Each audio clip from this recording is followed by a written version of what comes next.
وصدق رسوله النبي الكريم ونحن على ذلك من الشاهدين والشاكرين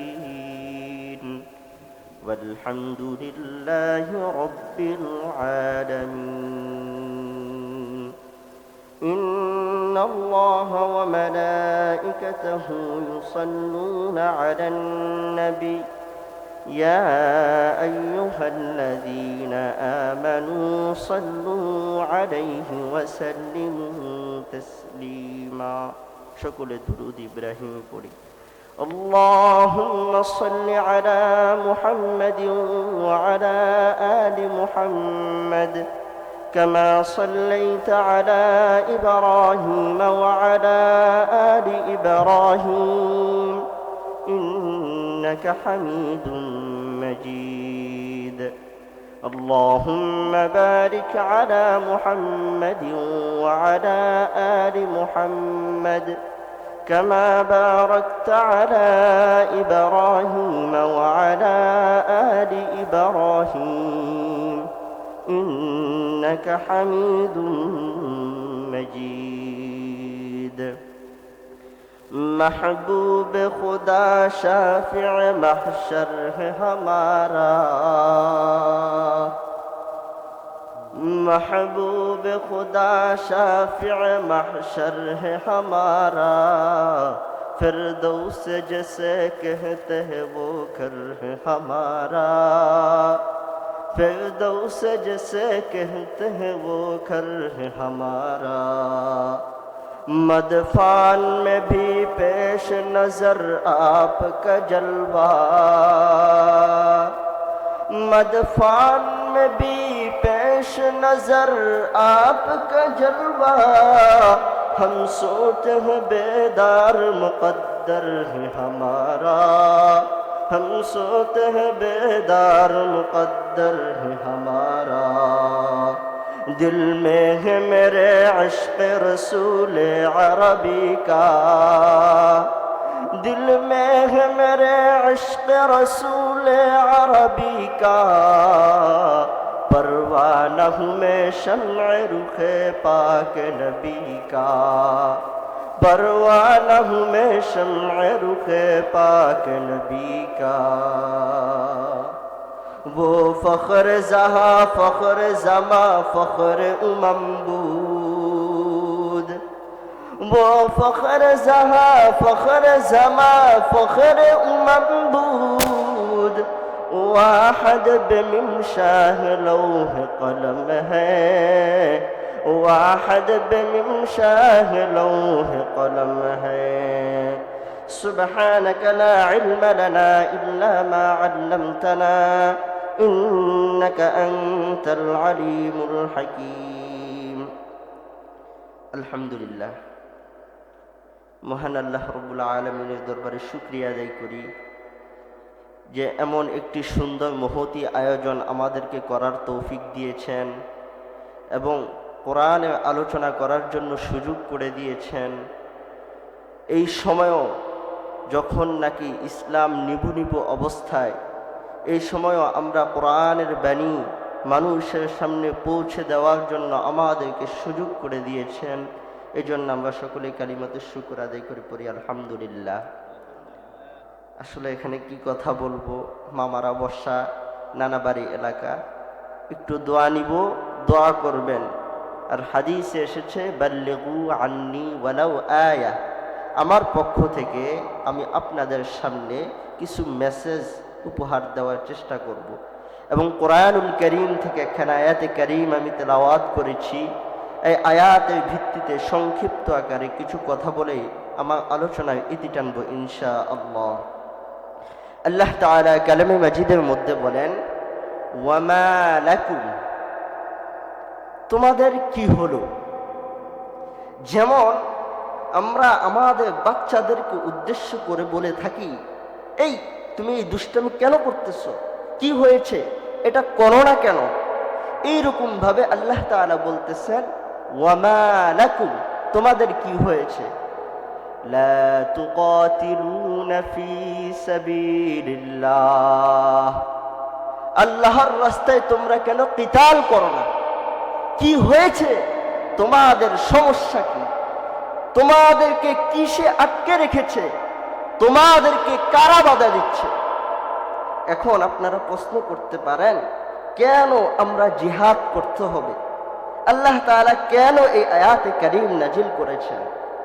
আল্লাহ তাআলা এই আয়াতে কারীম আমাদেরকে নাজিল করে দিয়ে আগে আমাদেরকে কিতালের হুকুম করে দিয়ে পরে আল্লাহ তাআলা আমাদেরকে জানিয়ে দিচ্ছেন কেন আমরা এই সময় কিতাল করতে হবে। আল্লাহ তাআলা বলেন, وَمَا لَكُمْ لَا تُقَاتِلُونَ فِي سَبِيلِ اللَّهِ কি হলো তোমরা আল্লাহর রাস্তায় কিতাল করো না? কি সমস্যা? তোমাদেরকে কে বাধা দিয়ে রেখেছেন? وَالْمُسْتَضْعَفِينَ مِنَ الرِّجَالِ وَالنِّسَاءِ والبلدان আল্লাহ তাআলা বলেন, পৃথিবীর মধ্যে সবচাইতে শক্তিশালী, মানবের মধ্যে সবচাইতে শক্তিশালী হলো পুরুষ। আল্লাহ তাআলা আগে মিনার রিজাল দিয়ে শুরু করলেন, পুরুষেরা এবং মিনান নিসা, পুরুষের পরে নারীরা, তারপরে বললেন ওয়াল বিলদান। তোমাদের কি হয়েছে? নির্যাতিত পুরুষেরা, যারা নাকি পৃথিবীর মধ্যে এত শক্তিশালী জাহাজ তৈরি করে, এত শক্তিশালী বিমান আকাশের মধ্যে দিয়ে উড়িয়ে নিয়ে যাচ্ছে, যে পুরুষেরা নাকি এত সুন্দর সুন্দর আবিষ্কার এই দুনিয়ার জমিনে করে যাচ্ছে, সেই পুরুষেরা আল্লাহ তাআলা বলেন, সেই নারীরা, তারপর বিলদান, বাচ্চারা পর্যন্ত, মিনাল বিলদান, বাচ্চারা পর্যন্ত আল্লাহর কাছে ফরিয়াদ করে বলেন, রব্বানা আখরিজনা মিন হাদিহিল করিয়া, রব্বানা আখরিজনা মিন হাযিহিল করিয়া। তারা আল্লাহ তাআলার কাছে ফরিয়াদ করে করে বলেন, কান্না করে করে বলেন, এই মালিক, এই পরওয়ারদিগার, আমাদের উপর নির্যাতন করা হচ্ছে, আমাদেরকে জুলুম করা হচ্ছে, আমাদের সাথে অন্যায় করা হচ্ছে। এই নির্যাতিত মুসলমানরা কান্না করে করে আল্লাহর কাছে ফরিয়াদ করে বলে, আয় আল্লাহ, আমাদেরকে এই জালেমদের হাত থেকে বাঁচান।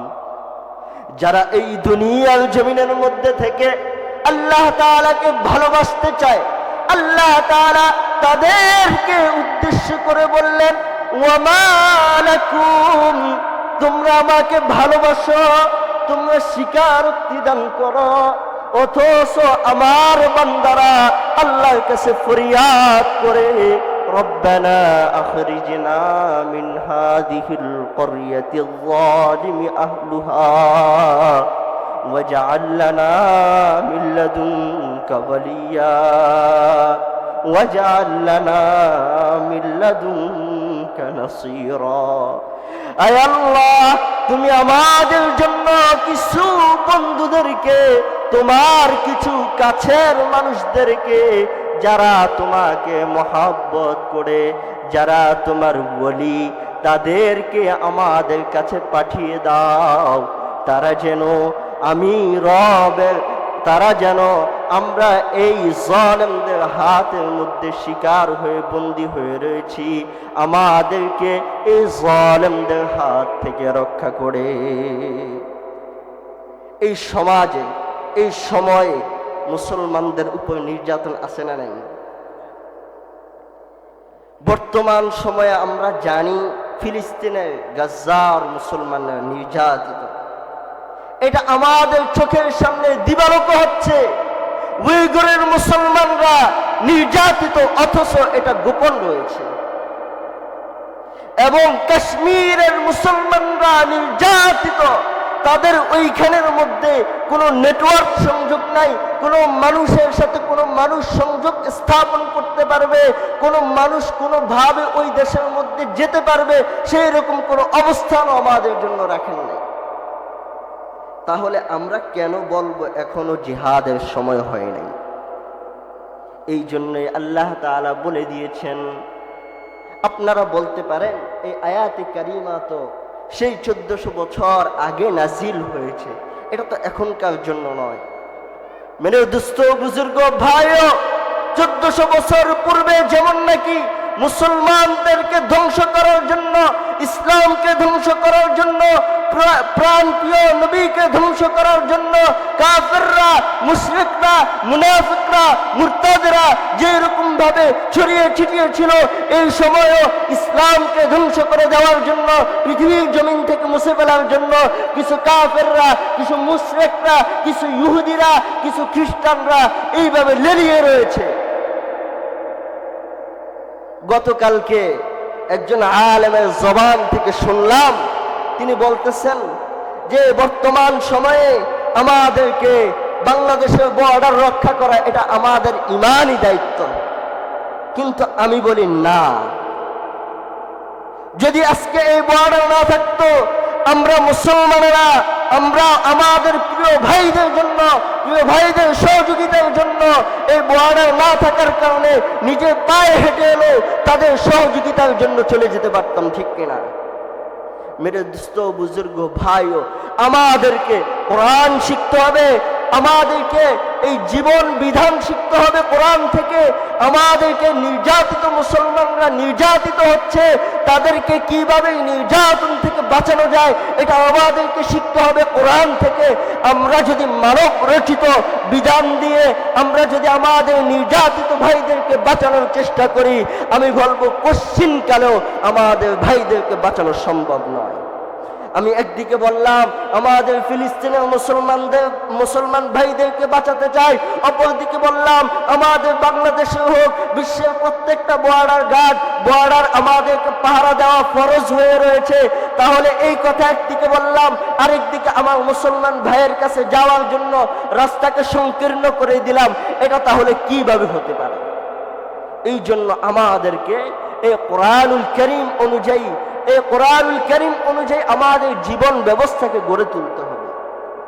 এই কোরআনুল কারীম অনুযায়ী যদি আমরা আমাদের জীবন ব্যবস্থাকে গড়ে তুলতে পারি, তাহলে অবশ্যই আমরা আল্লাহ তাআলার পক্ষ থেকে আমাদের প্রিয় ভাইদেরকে, নির্যাতিত ভাইদেরকে বাঁচানোর জন্য আমাদের রাস্তা সহজ হয়ে যাবে।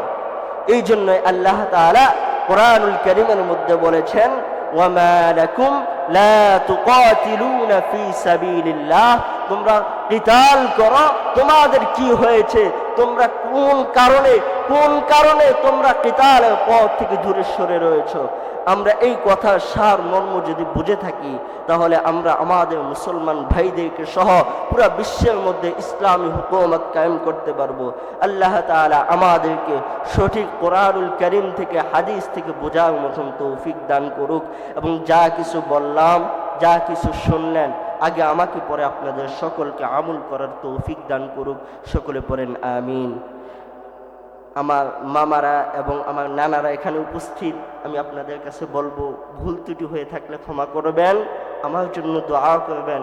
আল্লাহ তাআলা যেন দ্বীনের সাথে যতদিন জীবিত থাকি ততদিন লাগিয়ে রাখে। ওয়া আখির দাওয়ানা আনিল হামদুলিল্লাহি রাব্বিল আলামিন। আসসালামু আলাইকুম ওয়া রাহমাতুল্লাহ।